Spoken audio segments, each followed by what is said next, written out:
So our presentation will be about 40 minutes today. It is being recorded and we will share it with everybody sometime next week via email. We have reserved plenty of time at the end of today's session so that we can answer your questions. During the session today, you're muted and you're not on camera, so participants cannot see or hear you during this time. And there is, you can't chat with each other. However, if you have a question that you'd like to ask of our panelists, you can use the Q&A button at the bottom of your screen. You just press that button, type in your question, and then we have several staff on our end who are monitoring and will answer these questions at the end. You are able to upvote a question. So if you see something and you have that same question, you can just click on the little thumbs up and that will upvote it and will rise to the top so that we know that that is a question that we need to prioritize for you. So now I am happy to go ahead and turn it over to our Master Gardener to begin today's presentation. I'm pleased to introduce Philip Waite, who is a Kitsap County Master Gardener. Welcome, Phil. Thanks, Kim. Good morning, everyone. Thanks for joining us. As Kim said, I'm a retired university professor. I have degrees in both architecture and landscape architecture. And I practiced in both. And I taught for 20 years at either Washington State University and Utah State University. So I need to begin by telling you I have a couple of confessions to make right up front. First, I am a stunningly and profoundly lazy gardener, which is tied directly to my second confession, which is, I'll tell you right up front, I have a bias against lawns. They're too much effort for the return on it in my mind. I'd rather have a lot of other plants that I'd like to grow.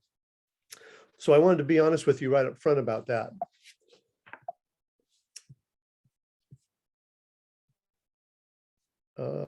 Let's see. There we go. There's a lot of reasons why you may want to reduce your lawn. It might be because you have a steep lawn like this picture that's hard to mow. There are other reasons. You could have a really soggy spot or a shady spot where the grass just always struggles. You may have places where the turf gets too much traffic and it wears through to the mud below. You could be facing any of these conditions. And what we'd like to do right now is just do a quick poll in order to know why you're interested in this today. And Kim's going to run that poll and we'll come back to the results in a couple of minutes. So the poll has been launched. You should be able to see it on your screen and pick a choice.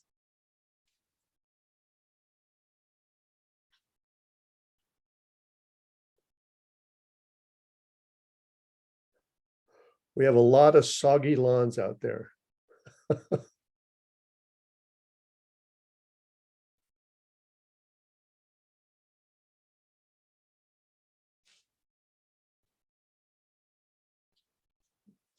And shady lawns too.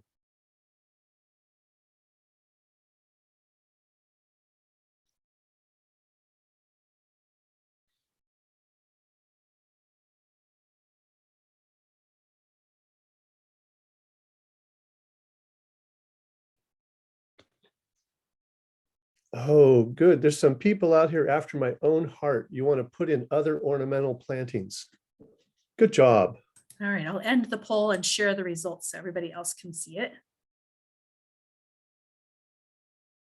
So folks can see now that there's a lot of soggy, shady areas in the Pacific Northwest. And people have a desire to put in other ornamental plantings. And the great thing about living in the Pacific Northwest, at least in Western Washington, is the wide variety of plants that we can grow here that you can't grow as I did in Eastern Washington or in Utah. So that's, I agree with all of those sentiments. So why should we reduce lawn? Kim, the poll is still up on my screen. Is it up on yours as well? No, I've stopped sharing it. You Okay, might I'm be going able to to take just it exit. down. There we go. Okay. Lawns occupy a really interesting place in the collective headspace of Americans, more so than in any other country in the world. The average American spends about 150 hours a year tending to their grass, and collectively we spend almost $40 billion on our lawns annually. And I don't think that we're necessarily malicious in this desire for a smooth green blanket of grass. Most of us have never really thought about it at too deep a level. Sometimes if we live in an HOA, a homeowners association requires us to have more turf than we may want. But either way, we're victims of a $40 billion a year industry and its marketing campaigns that taps into something that has been culturally and socially embedded in the domestic life of America for, gosh, 150 years. Today, we waste an enormous amount of resources every year maintaining a closely cropped area of turf that totals more than 63,000 square miles across the United States, which is just a little bit smaller than the area of Washington State, which is about 71,000 square miles. Research indicates, though, that over 40 million acres of land in the continental United States were found to have some form of lawn on it. That includes, play fields and parks, golf courses, as well as people's residential settings. This massive footprint makes lawns the biggest irrigated crop in the United States, and it sucks up an outsized amount of fossil fuels, fertilizers, chemicals, and water. So we could just start just with water. Landscape irrigation is estimated to account for nearly one third of all residential water use, totaling nearly 9 billion gallons of water per day, or about 13,500 Olympic-sized swimming pools. Now, all of that's happening while about half, the western half of the US, is in varying stages of drought. But we keep watering our lawns. While teaching at Utah State University, I was shocked to find that Utah, which is the second driest state in the nation, had the highest per capita water use, and that over 70%, it was like almost 73% of domestic water use was not used on laundry or personal hygiene or cooking or cleaning, but on landscaping that was mostly turf. The largest reservoir in the US, Lake Mead, pictured here, is at the lowest it's been since it was built in 1936, and it's expected to get even lower. And yet cities and HOAs in Utah still have ordinances in place that require homeowners to have a minimum of about 30% of their lawn or 30% of their lot must be covered with turf. Now, it's easy for us in misty Western Washington to poke fun at other Western states, but you need to understand that Washington is listed as the third most at-risk state for drought, just behind Montana and Texas. So lest we get too uppity in our natural wetness, we even ought to rethink our own commitment to lawns here in the Northwest. Mowing lawns also happens to be a major source of pollution on two levels. The EPA estimated that 17 million gallons of gasoline are spilled every year in this country just while filling lawn mowers. And I have to make a confession here. I've done that. It seems like every time I tried to fill my mower, I spilled gas. So that 17 million gallons, that's more fuel spilled than the 11 million gallons spilled by the Exxon Valdez supertanker a few years ago. And then additionally, after gassing up and running the lawnmower, it emits 10 times more hydrocarbons than a typical car for every hour of operation. So it used to take me 45 minutes to mow my lawn. That means that I could get in my car and drive to Poulsbo and back from Gig Harbor and still emit less hydrocarbons than my lawnmower did for 45 minutes. So greenhouse gas emissions from mowing, along with fertilizer and pesticide production, watering, leaf blowing, and other lawn management practices were found by a University of California Irvine study to be 4 times greater than the amount of carbon stored by grass. In other words, a conventional lawn versus other forms of a natural environment produces more carbon dioxide than it absorbs. That's a little scary. For every ton of fertilizer manufactured, 2 tons of carbon dioxide are produced. Now, we like to blame conventional agriculture for producing, enormous aquatic dead zones and high levels of chemical runoff, but far well less is known that as homeowners, we use up to 10 times more chemicals per acre than farmers do, according to the US Fish and Wildlife Service. And I said this a moment ago, but I want to repeat it because I think it bears repeating. Greenhouse gas emissions from mowing, along with fertilizer and pesticide production, watering, leaf blowing, and other lawn management practices were found to be 4 times the carbon they produced was 4 times greater than the amount of carbon stored by grass. In other words, a conventional lawn, no matter how natural or green it appears, produces more carbon dioxide than it absorbs. And of course, here in Puget Sound, we face major problems with all of the pollutants and over-fertilization and pesticides and herbicides we use. The problem is they rarely stay where we put them. They migrate down into our soils, into our water, into our stormwater, and ultimately into our ponds, our lakes, our streams, rivers, and oceans, where they impact all the living things that we say we want to protect and keep. A Facebook friend took this picture off the coast of Manchester last year. And gosh, we just used to love watching them swim by. We all love these fellow mammals, but our developers, our developments, our landscape and garden practices are endangering them because the salmon they feed on are reducing in numbers because of us.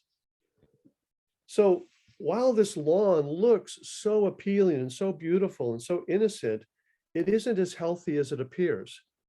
And we really need to have kind of a collective reframing of our attitudes and visions of a lawn.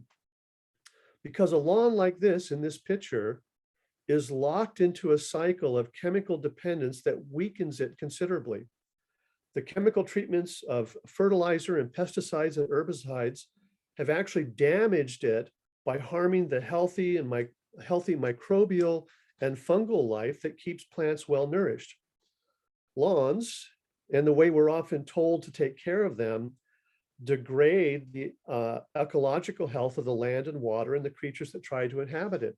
And so actually what it is, it's an ecological desert speaking. So is this really what you want for you and all the other creatures that share your world with you?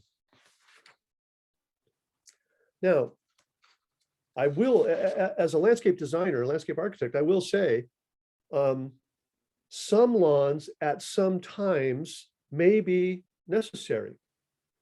And it's not that I think that people are, like I said, maliciously or purposefully spending time and money on intentionally creating ecological deserts and poisoning our water supplies and killing all the baby salmon.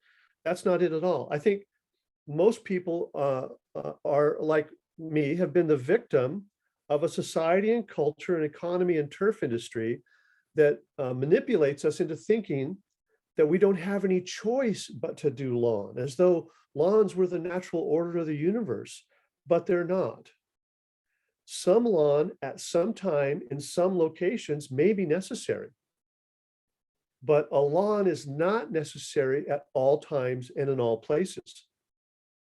And even when we have smaller intentional lawns, we should switch to organic products and use less pesticides and herbicides. Again, we need to kind of reframe what a smooth green monoculture is. It's an ecological desert. And do we really want that in our yards? So let's talk about the alternatives to traditional lawns. There's really four. They fall into four basic categories. The first are eco lawns. The second are what we call walkables or steppables. The third is meadows. And the fourth are just gardens. And we'll talk about each of these in turn. Eco lawns, also known as no-mow lawns or freedom lawns or tapestry lawns. I called mine a freedom lawn because I didn't mow it as often as I probably would have pleased my neighbors. According to Oregon State University, an eco lawn is a low input alternative to a conventional perennial grass lawn.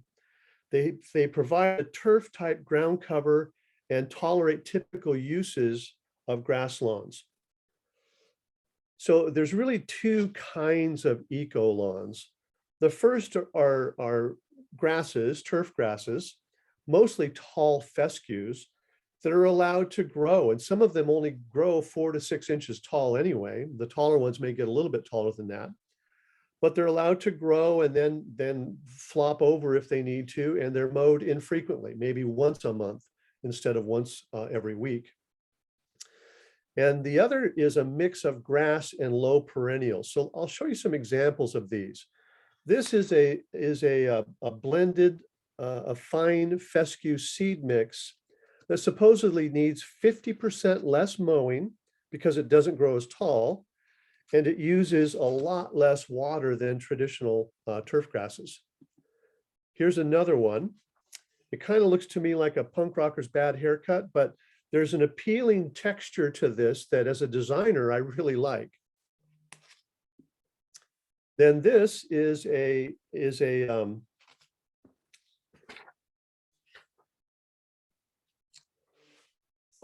mix of low grasses and low perennials growing together.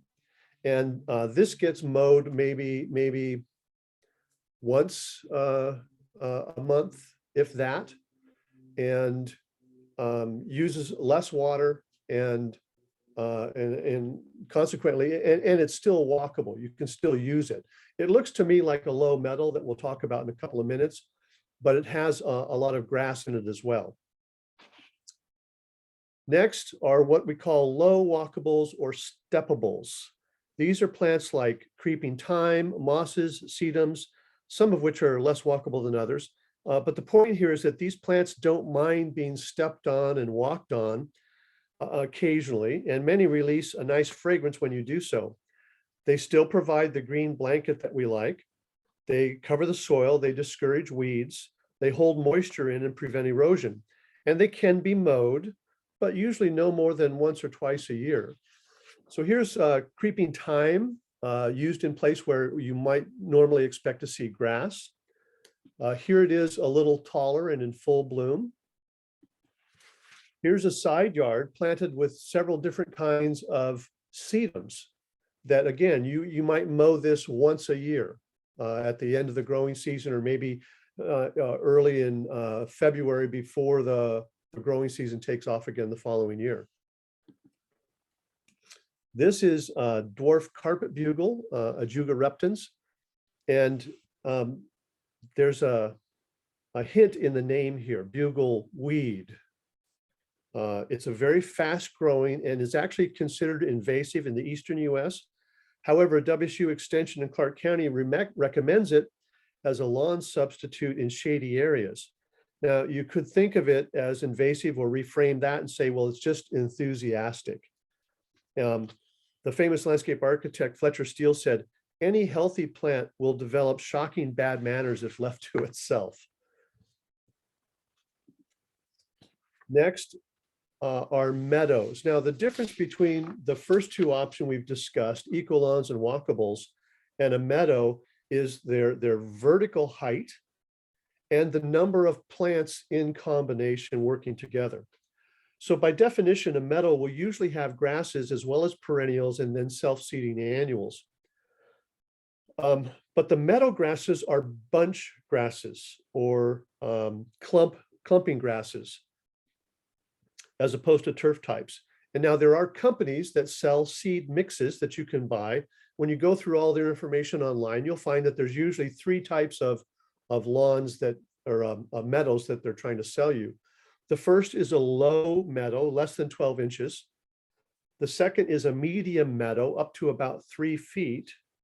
And then the third is the tall meadows over 3 feet.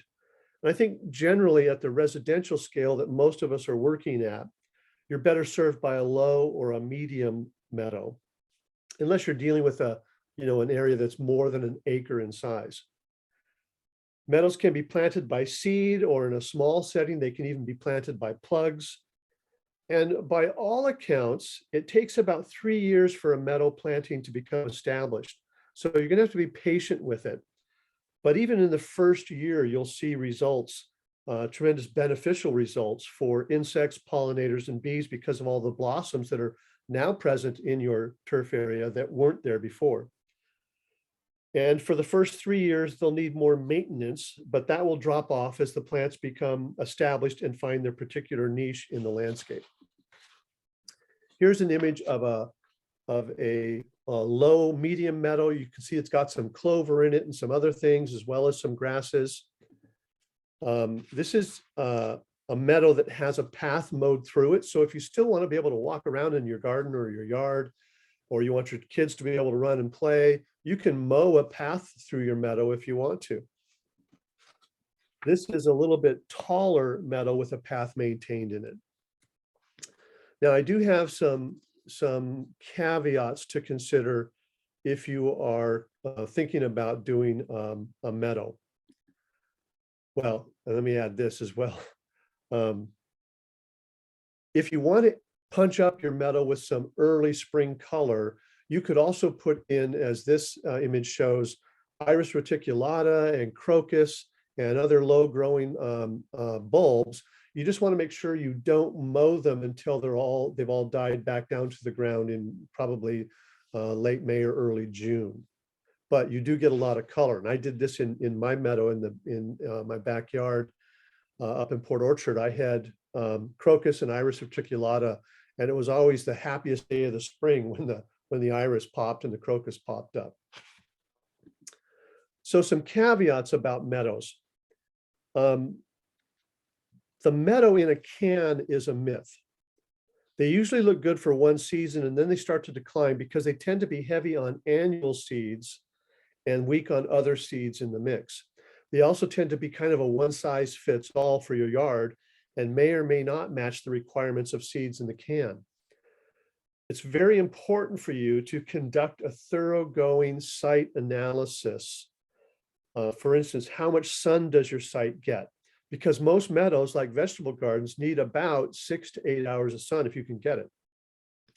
Otherwise, you end up with a lot of weeds and woody species that take over. So how much sun is it getting? How much shade is it getting? How dry is it? How wet is it? All those things have to be figured out. What kind of soil do you have? Now, the nice thing about meadows is it's usually not necessary to amend the soil for meadows because they tend to like dry soils or really wet soils. So if you have either of those conditions, a meadow might be a good choice for you. You can also customize seed mixes at most of the companies that I've looked at online.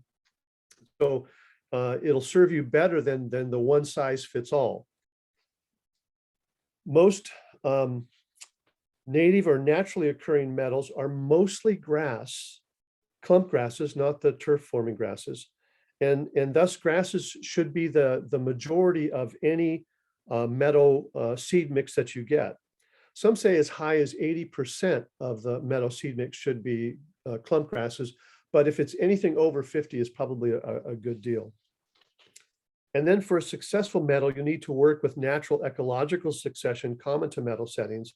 And this means keeping annual weeds to a minimum and keeping woody plants in check. The last alternative traditional lawn is a garden. Now, a garden is a beautiful space that is also functional, that can include elements like courtyards, patios, seating, paths, arbors, pergolas, water features, all of those options. So here's an example. This is a large flat area that could be lawn, but is instead a nice rose garden. This is a front yard garden on Bainbridge Island that could have been all lawn, but instead it's just this nice little wonderful garden. Now, we recently moved to a new house in Gig Harbor, but this is our old house in Port Orchard right after we moved in 2019. And you can see it was just turf. Now, half of that area was drain field, which really restricted what kind of plants I could plant in that. And this is what it looked like when I left. It's only partially complete, but half of the, as I said, half the backyard was a septic drain field. So no trees could be planted anywhere. So at a friend's recommendation, I bought these really large pots. These pots are over 3 feet tall and about 2 feet across. And I planted my trees in the pots to keep the tree roots out of the drain field. And then all the other plants were selected because they had kind of a fibrous, shallow fibrous rooting system. Here's a couple of other views of that from different angles. There's still enough lawn for my grandkids to play on. There's enough room for the dog to run out there and do his business. But in my mind, it was still too much to mow. I just don't like mowing. I told you before, I'm a lazy gardener. You'll note as well that the patio area where the fire pit is gravel, and that was to allow rain to just soak in and not run off. I didn't want any runoff from the yard. And you'll also note in the image on the right, there's a paved path there. Now I said better to have permeable surfaces, but in this instance, this was the dog's favorite run. He would launch through the dog door off the deck, turn a hard right, run down the path and go look through the gate. I put a little window in the gate for him to look out. And he was wearing a really bad path, muddy path through the grass there. So I ended up putting in a hard surface in that one location. Here's the front of that house. And again, like I said, I don't like mowing, I don't like grass. So this is what I did instead. I expanded my off-street parking, had a little courtyard there in the front with seating and a water feature and plants that would give me more pleasure than the grass. So you should consider what is the space going to be used for if you're going to design a garden. What is its exposure? How much sun is it going to get? What type of soils? Because that determines what kind of plants you can grow. And generally speaking, you want to avoid impermeable surfaces for the sake of minimizing stormwater runoff and to better, so it's better to use gravel or some other surface that allows the rain to penetrate. Some quick caveats about gardens and lawn care if you have a drain field. Any lawn is generally more sensitive, ecologically sensitive than pavement, because at least there's a little space for wildlife and pollinators and a place for stormwater to go. And secondly, if any part of your lawn is a septic drain field, you'll need to approach this with caution and research, because the drain field functions by some of its water being taken up by the plants, and you don't want invasive roots from the plants that demand a lot of moisture invading your piping. Okay, so doing the actual deed. How do you get rid of your lawn? There are two general approaches. One is mechanical, the other is chemical, and which method you pursue depends on what your values and end goals are. So the first is just get a shovel and dig it out and remove it. This is the simplest and hardest methods. Remember, a task can be simple, but still be hard. Simple does not always equal easy. All you need is a shovel. You dig up about 2 inches, you shake all the soil off that you can, and you toss the roots into a wheelbarrow and take them to your compost pile or dispose of them at the landfill. The pros and cons of this method, you have immediate results. Even if it's a large area, you will see immediate results. There's no chemicals involved. While you're digging, you can watch out for tree roots and sprinkler lines and things that might be buried there. If it doesn't cause a heart attack, the exercise is good for you.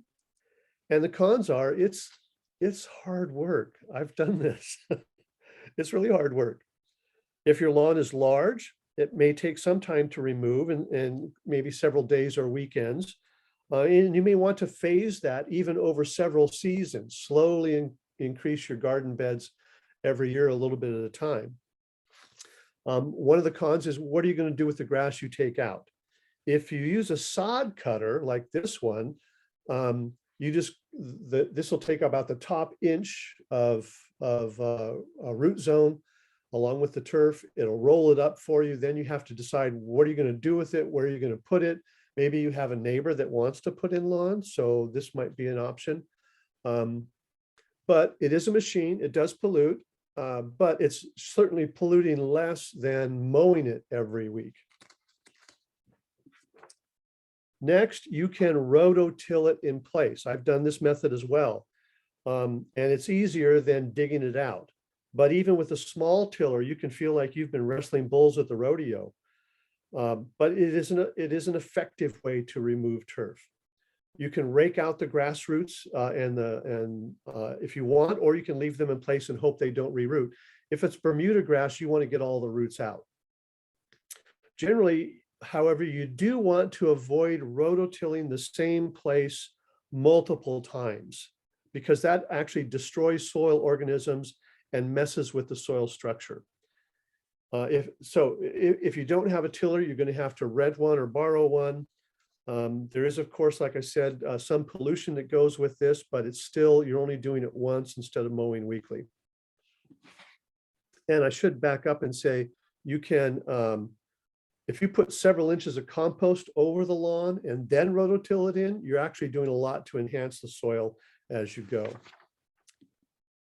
Again, some caveats about rototilling. Do not rototill a septic tank drain field because the pipes sometimes are as shallow as 6 inches and you don't want to mess with that. Plants for drain fields should have shallow fibrous roots, and you want to avoid trees and woody ornamentals near them. And you certainly don't want to have any edibles over a drain field. So the pros and cons of rototilling in place: the tiller does most of the work. There's no worries about sharing grass because it's all going to be torn up. You can simultaneously mix in compost. The cons are, if you don't have one, you'll have to rent one. It's hard work, it's noisy, it's a little bit polluting. It can actually encourage weed seeds that are always present in the ground. It can encourage them to sprout because they like to have disturbed soil as a place to grow. And repeated tilling can damage the soil structure. Next, you can do sheet mulch. Now, sheet mulch is an interesting process. What you're doing here is smothering the grass under it. So you want to, you'd mow the grass as low as you can, and then lay down cardboard or newspaper, wet that down, and then put compost and or other mulches over the top of that, probably 4 to 6 inches deep. And what that does is actually smother the grass. And there's no hard digging, no machinery. You wait a few months and everything breaks down into the soil, and you've got a nice place to start whatever else you were going to do there. So the cons are, this takes time and patience, because I said it's months to do well. It's harder to do on slopes. The mulch must be kept moist. It may not kill all existing weed seeds or Bermuda grass, and you need lots of cardboard, which I will put in a plug here. If anyone needs cardboard, let me know. Contact Kim and get my contact information, because I just built a greenhouse. It came in a kit in about 5 big boxes, and I've got probably 100 or more square feet of cardboard that I'm happy to give anyone, because she who must be obeyed wants it out of the garage. So I just heard her say it. She heard that. This example uses newspaper with the mulch over the top. It works well too, and it'll break down faster than the cardboard will. Now, another method you can use doesn't use any cardboard or newsprint. You just make the mulch much deeper, as much as 12 inches deep. And this still takes about the same amount of time, but then you got a ton of mulch you can work into the ground. Solarization works this way. This method actually, you lay down a sheet of clear plastic, and if if the lasagna method or the layering method, sheet mulch, smothers the grass. What this does is you put that plastic down over it, the sun rays go through it, and it heats up the soil. The heat is trapped under the plastic, and the top 12 to 14 inches gets heated up. In fact, the top couple of inches can get as high as like 140 degrees. And that kills grass roots, that kills grass seeds, that kills virtually everything living in the soil. That's a little scary at times, except the good things will recolonize quickly, if that's any consolation. This method involves it's easy, light labor. It kills the grass by overheating it.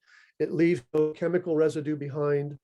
Pathogens are killed, but beneficial organisms survive and recolonize quickly. The cons are this takes time. It can really only be done in the summer. It's not pretty. Your neighbors will think you started something and then didn't finish. It's not always completely effective on invasive weeds or Bermuda grass because some of the deeper roots don't get heated like they should. And honestly, in the Northwest, we may not have sufficient heat to accomplish this. Next, there are two chemical sprays we need to talk about. They both have some of the same pros and cons. They work immediately. The cons are they can be dangerous to you and to other plants you may want to keep. They may or may not kill Bermuda grass and invasive weeds in the ground. And misuse or off-label use can cause stormwater pollution, can harm wildlife, and can drift to other neighboring properties. So the two chemicals you might consider are horticultural vinegar. And it's been widely touted as an effective herbicide, except it isn't. What people think is they just go to their kitchen cupboard and they get vinegar, but that vinegar is only 5% vinegar. In order to kill plants, you need about 20% vinegar. So it's called horticultural vinegar. You can buy it. Most of the time it's in concentrations of 40 to 50%. And 20%, even just 20% horticultural vinegar can burn your skin, your eyes, your lungs, as well as burning the plants. It isn't a systemic. It kills the leaves. It is not transmitted to the roots. So a reapplication of that may be necessary. And the problem with it is because you're adding this, this 20 to 30% acid into your soil, it can really increase the acid levels in what we already have as acidic soil. The next chemical spray is glyphosate herbicide. Now, I really struggled with whether to include this as an option. Using it is controversial. The most commonly used and therefore scrutinized of the herbicides that contain glyphosate is Roundup, and Roundup's been in the news recently with Monsanto. I settled on including it for two reasons. Two authors I respect both had positive things to say about its use. The first, Pam Pennick, said this: there are passionate opinions on both sides about the safety of glyphosate, and more scientific studies are being published all the time. As of this writing, when she said this, it was 2013, is that glyphosate is an acceptable option if applied in accordance with the safety procedures detailed on the product label. And then John Greenlee said, John Greenlee is one of the national experts on creating meadows, meadow gardens. And he said this, he said, I spray Roundup. It's the last time you'll need it. And it doesn't scare me to spray it to make sure all the disturbance ecology like weeds are dead. And then you never use it again. If you don't understand how chemicals work and hear the word Roundup, you get scared. Yes, constant use of chemicals in agriculture is a bad thing, but this is different. It's a hormone that affects living green tissue. So you spray it on the plant that absorbs it and metabolizes it. It causes cell destruction and the plant dies, and then you never use it again. So the pros and cons are it works immediately. It's a systemic, it kills roots as well as leaves. The cons are it'll kill any plant, not just on your lawn and not just on your yard, but if you're on your neighbor's yard, if it's a windy day. And it can be toxic if it's inhaled or if you spray it on your skin.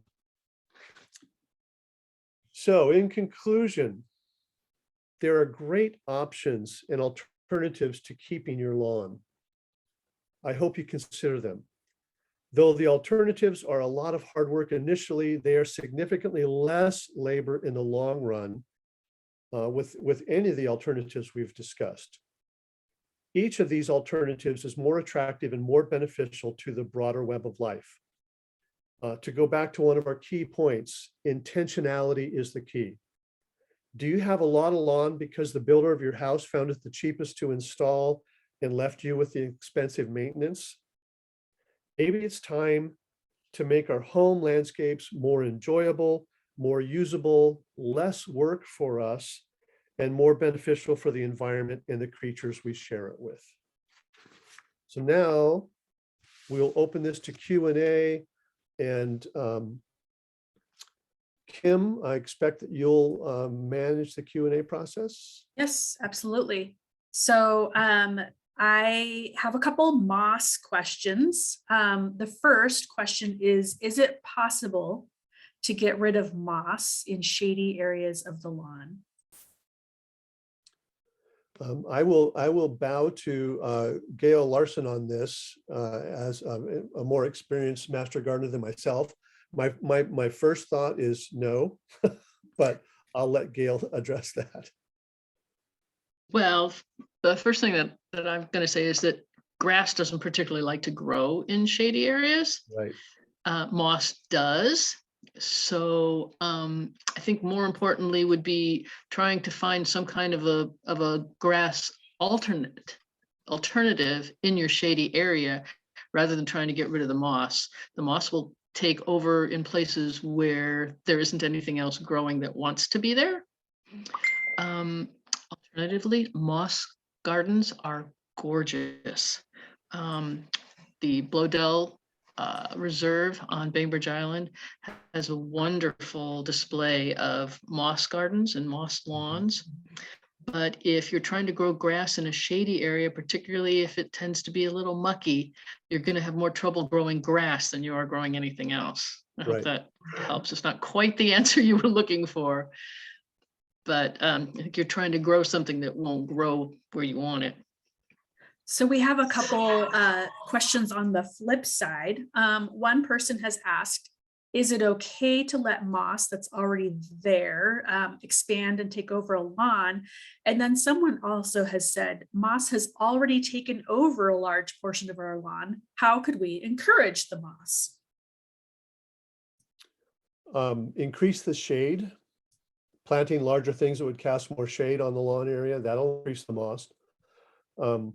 I would want to tend toward the use of native plant materials and create a garden that includes the moss along with other natives, sword ferns, evergreen huckleberry, salal, other ferns that you can grow in shady areas along with the moss. So we have a couple sort of fertilizer questions. Can I just put organic fertilizer on the grass that I have? If so, is there an organic fertilizer that doesn't smell like poo and fish and doesn't cause lawn burn? Most organic fertilizers won't cause lawn burn because they're more slow released. All fertilizers, even non-organic fertilizers, smell funny to me. So that smell is short-lived. I guess if you have kids running through it and tracking it into the house, that's more of a problem. Gail, do you have any recommendations on organic fertilizers that don't smell? I really don't. I would say that in that case, you're probably best off talking to the folks that regularly sell different kinds of fertilizers and getting their opinions of the folks who work with the different ones on a regular basis, your nurseries or landscape professionals. Yeah. Okay, someone says it seems tall fescues would be the best eco lawn option for kids and pets. Do you have any advice for a tall fescue that could take foot traffic and grows in acidic soil and shade? You know, you can do some research online, just Google that question. I don't know the exact name of some of those grasses. The ones I'm going to plant in my meadow are Festuca ovina, which is sheep fescue, similar to the small ornamental blue fescues. There's a wide variety of fescue grasses, and any of the good reputable nurseries that sell seed can help you with that. Yeah, I don't want to name any specific names of nurseries, where to go or not go, but just do your research. And someone asked early, what is Bermuda grass? Bermuda grass is a fairly aggressive turf type grass, that is deeply rooted. And the biggest problem with it is that you can dig it out and it literally comes back from the roots, and you break off a little piece of root and it'll start a whole new plant. And it is hardy here. It will grow here. It does grow here. It tends to be outcompeted here by other turf type grasses, but it's always a problem. And it spreads by these stolons and underground roots, and comes up everywhere. We have a couple questions that are related. One is, who would I contact for a site analysis and plant list for use over a drain field? And then another person basically has a similar question about how to get an evaluation and recommendation for their property. Okay. The question about drain fields. Both Thurston County, Pierce County, Kitsap County have places on their websites that specifically address landscaping over septic drain fields. I included those two links in a handout that Kim has and can make available to you, where you can find that information, and they have plant recommendations there for drain fields. The main thing you want to avoid on a drain field are woody ornamentals that have deep roots that go down and will get into your drain lines. Most of the best ornamental plants to put over a drain field are grasses. They have shallow fibrous root zones. There's other plants as well that you can put in that mix. You just want to try and avoid woody ornamentals and trees. Trees have very invasive roots. And those two websites can give you that information.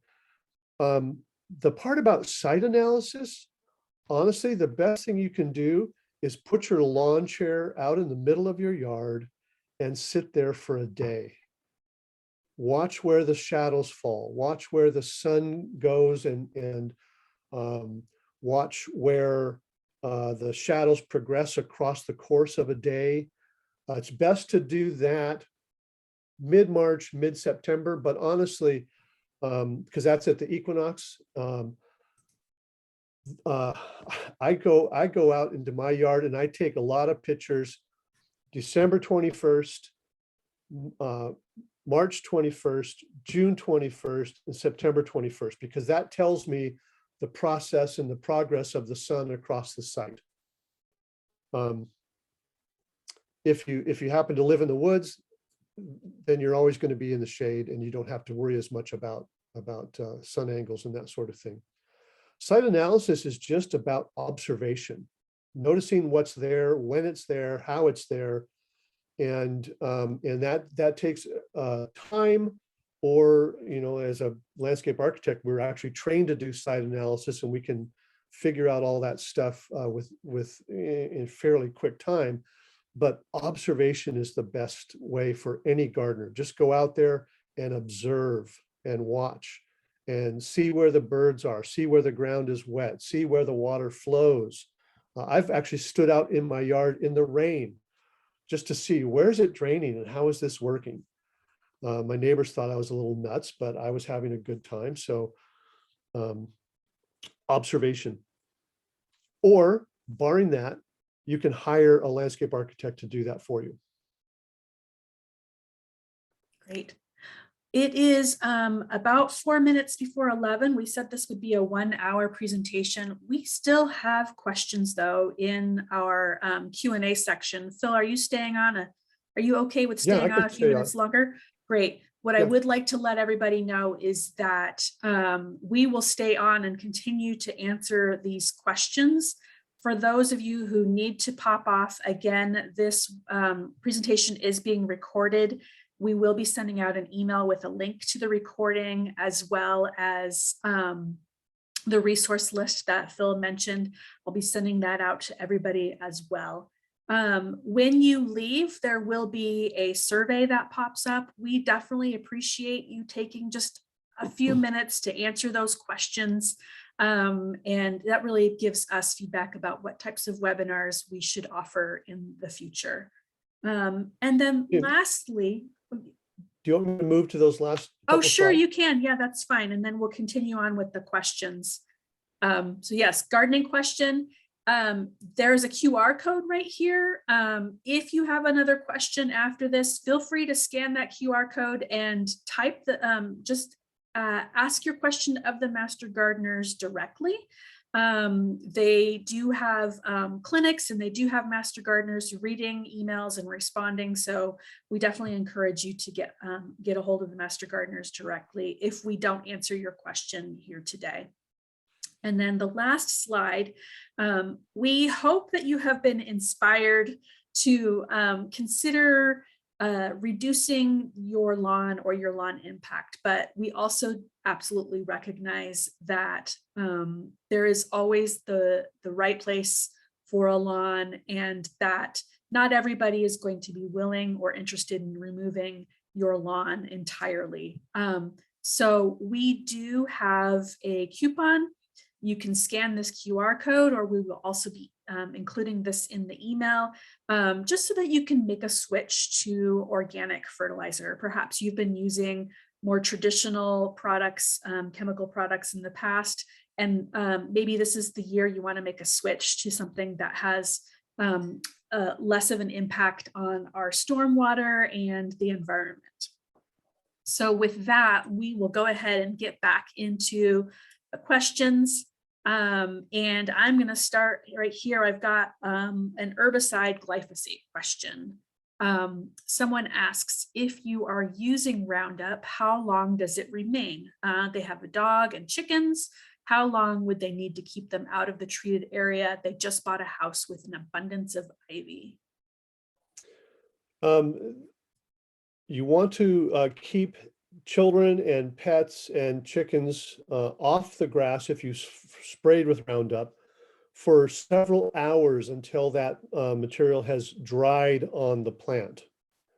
All the research indicates that it's inert once it touches soil, and that it doesn't persist in the soil. It breaks down rapidly in the soil.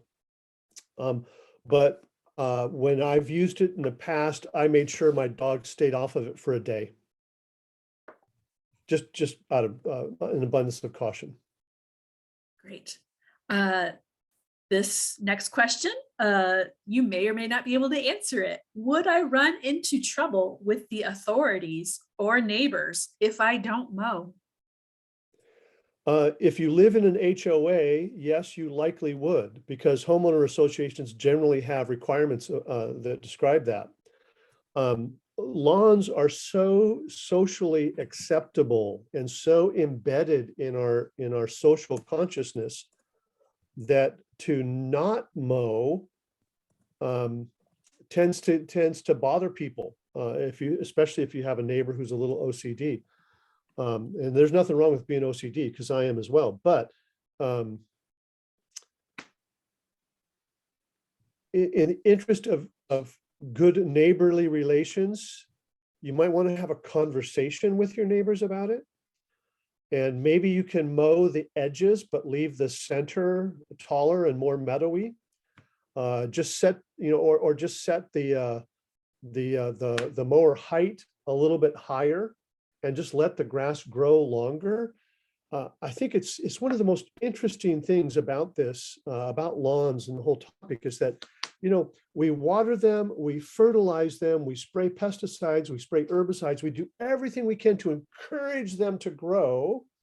And as they're just busting their leaves to grow and mature and do what nature has destined and designed them to do, to reproduce and create flowers and seeds.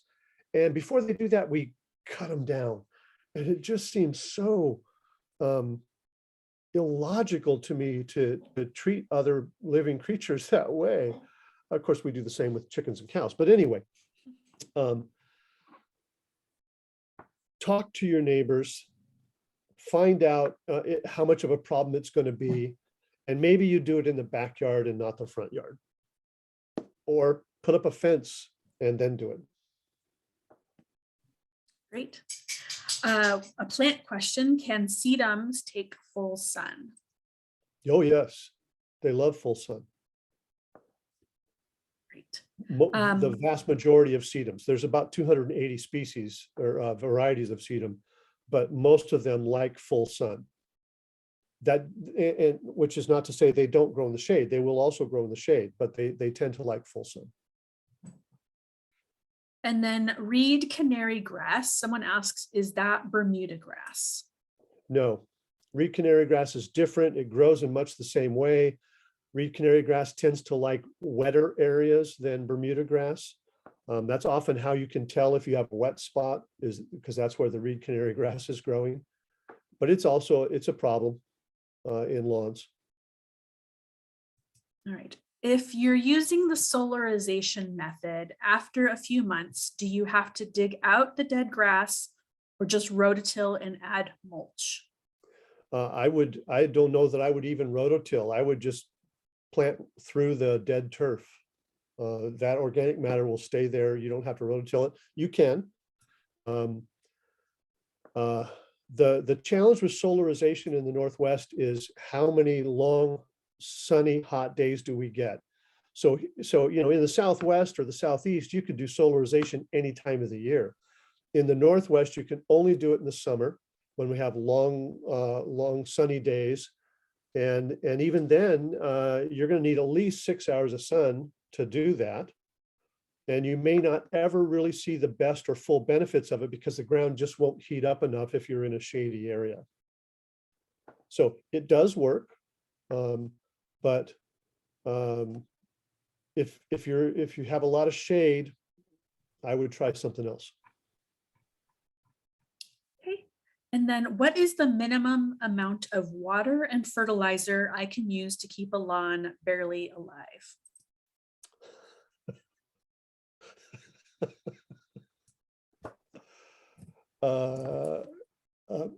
Probably about an inch of precipitation, an inch of water a week, and don't feed it at all. Just water it. That's barely alive. Now I can tell you, when we lived in Utah, lawns are a big deal in Utah, and I just could not bring myself to water in the summer when it's 107. I'm not going to go out there and mow or water. And it was really interesting to see a Google Earth picture of our yard. Everybody around us was brilliant dark emerald green, and mine was gold, because I just let it brown out in the summer. And so you could see from space what kind of gardener I am. Okay, it looks like we've got just 3 more questions here. I have city water and sewer. What concerns about planting trees if I don't know where the lines come in? Well, if you're going to dig a hole in your yard, call 811 first. And they will locate the main water line and the main power feeds to your house. The main sewer lines. Sewer lines tend to be really deep, but water and power tend to be a little more shallow. If you've got any telephone poles around your house, the telephone pole, the power will come down underground If it doesn't go overhead, it'll come down underground and you can see where it goes underground. And then you want to avoid planting trees in that area, or call 811 for a locate. Don't dig any holes until you call for a locate, so you know for sure, because it's way more expensive than you think it might be if you dig up a water line or a power line. Okay, how do you feel about using preen on plant areas? Gail, help me out here. Preen is a pre-emergent, is that right? Yes, it is. Yes, it's a pre-emergent with fertilizer, I believe, and it's not. If you take a look at the, it's only legal to use fertilizers and pesticides and herbicides according to what's on the package, and I don't believe that preen is approved for non-turf areas. I'm not 100% sure about that. But you'd want to read the instructions on the package and follow those. Yeah, and I guess my response to that as well would be, why are you using it? The best way to combat weeds is to have healthy plants in place that cover the soil and don't allow any weeds to come through. So two things you can do. Number one is have healthy plants, have ground cover plants, and also mulch. And an inch or two of mulch isn't going to do it. You need 4 to 5 inches of mulch to really keep down the weeds. Okay, last question. Do you have any favorite books on lawn replacement? I made a list of about 6 or 7 books that are on the handout that Kim has, and she'll email that to you. But just off the top of my head, the one that I like the best is this one. Well, I'm fuzzed out, I guess. Yeah, well, it's called Lawn Gone: The Low Maintenance, Sustainable, Attractive Alternatives for Your Yard by Pam Penick, P-E-N-I-C-K. Again, the title is Lawn Gone. That's my favorite. Okay, and that is all of the questions for today. We have a few comments. Thank you so much. Thank you for this great information.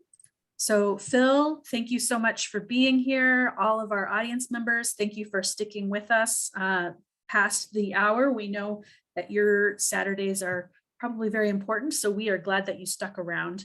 And again, if you have questions, please feel free to reach out to the Master Gardeners directly.